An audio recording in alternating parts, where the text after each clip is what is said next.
আমরা পাইলাম যে সমস্ত ক্ষমতার মালিক যিনি, তিনি কে? তাহলে এইখানে আল্লাহ রাব্বুল আলামিন কয়েকটা প্রশ্ন করছেন, আমরা সেই প্রশ্নের উত্তর দিই। এই যে ক্ষমতা দেওয়ার মালিক কে? সবাই বলেন, ক্ষমতা দেওয়ার মালিক কে? ক্ষমতা ছিনিয়ে নেওয়ার মালিক কে? সম্মান দেওয়ার মালিক কে? লাঞ্ছিত করার মালিক কে? সমস্ত কল্যাণের মালিক কে? সব কিছুর উপর যিনি ক্ষমতা প্রয়োগ করেন তিনি কে? আল্লাহ রাব্বুল আলামিন এরপর প্রশ্ন করেন, তোমরা বলো যে এই রাতের মধ্যে দিনকে যিনি প্রবেশ করান তিনি কে? দিনের মধ্যে যিনি রাতকে প্রবেশ করান তিনি কে? যিনি মৃত ব্যক্তিকে জীবিত করতে পারেন তিনি কে? জীবিত ব্যক্তিকে যিনি মারতে পারেন তিনি কে? বিনা হিসাবে যিনি খাবার রিজিকের ব্যবস্থা তৈরি করেন তিনি কে? এই সব কিছু কার ক্ষমতা? আল্লাহ রাব্বুল আলামিন বলতেছেন, অতএব ক্ষমতার দম্ভে অহংকার করো না, উৎফুল্ল হয়েও না, অহংকার করো না। আমি রব্বুল আলামিন ক্ষমতা যেরকম দিতে জানি, ক্ষমতার চেয়ার থেকে ওই রকম তোমাকে নামাতেও জানি। এটা আমার হাতে, এটা আল্লাহ কুরআন বলতেছে, এটা আমার হাতে, এটা মানুষের হাতে না। কার কখন কোন সময় কি ঘটবে, কি পতন হবে দুনিয়ার কেউ জানে না।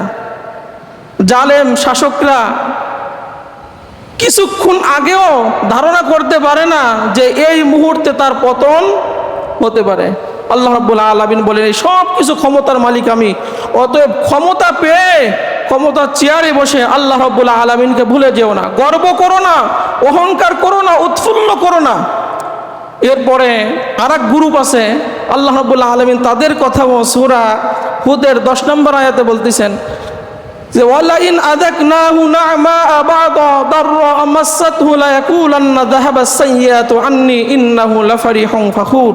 যে এক গ্রুপ আছে যে এতদিন ধরে আমি রব্বুল আলামিন জালেম শাসকের কবলের মধ্যে তারা ছিল, দুঃখ দুর্দশার মধ্যে তারা ছিল, অনেক জুলুম অন্যায় অত্যাচারের মধ্যে তারা নিমজ্জিত ছিল, কিন্তু আমার নিয়ামত দিয়ে যখন এই জালেমের হাত থেকে বাঁচিয়ে দিলাম, তখন তারা গা ঝাড়া দিয়ে এখন বলে আমাদের দুঃখ দুর্দশা দূর হয়ে গেছে। তারা এখন আবার ওই জালেমের মতো অন্যায় শুরু করে দিয়েছে। কার কথা? দুপক্ষের কথা কোরআনে আছে, সূরা হুদের থেকে বলতেছি। তারা এখন গা ঝাড়া দিয়ে বলে আমাদের দুঃখ দুর্দশা দূর হয়ে গেছে।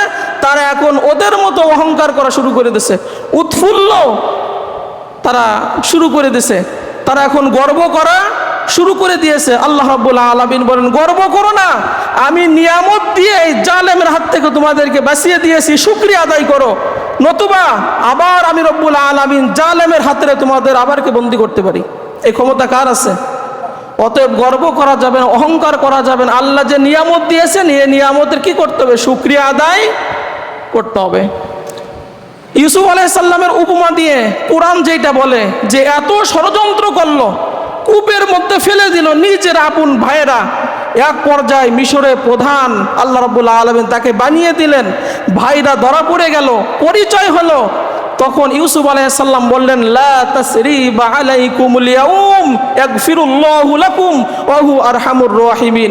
আজকে তোমাদের উপর আমার কোনো অভিযোগ নেই, আল্লাহ তোমাদেরকে মাফ করে দিক, কারণ আল্লাহ রাব্বুল আলামিন বান্দাদের উপর অতি দয়ালু। মুহাম্মদুর রাসূলুল্লাহ সাল্লাল্লাহু আলাইহি সাল্লাম থেকে আমাদের শিক্ষা, নবীজি যখন 13টা বছর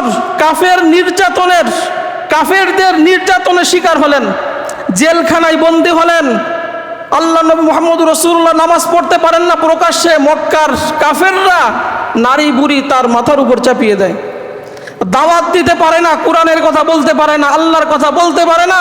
তায়েফের ময়দানে নবীজি রক্ত ঝরায়।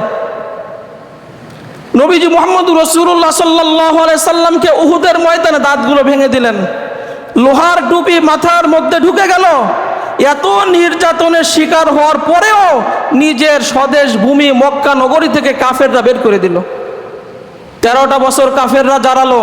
নবীজি যখন মক্কা বিজয় করলেন, মক্কা বিজয় করে মক্কায় কাবা শরীফে দাঁড়িয়ে মুহাম্মদুর রাসূলুল্লাহ সাল্লাল্লাহু আলাইহি সাল্লাম এ কথা বললেন যে আমিও আমার ভাই ইউসুফ আলাইহিস সালামের মতো সুরে সুর মিলিয়ে বলছি, লা তাসরিবা আলাইকুমুল ইয়াউম, আজকে তোমাদের উপর আমার কোনো অভিযোগ নাই, আজকে সবাইকে মাফ করে দিলাম। তো আল্লাহ রাব্বুল আলামিন বলেন, জালেমদের হাত থেকে যখন বাঁচিয়ে দিই, তোমরাও জালেমের মতো জুলুম করো না। যদি জালেমের মতো জুলুম করো, আবার জালেম শাসকের হাতে তোমাদেরকে বন্দী করা হবে। উৎফুল্ল হয়ে না, গর্ব করো না, আমার নিয়ামতের শুকরিয়া আদায় করো। মুহাম্মদ সাল্লাল্লাহু আলাইহি সাল্লামের কাছ থেকে শিক্ষা নাও।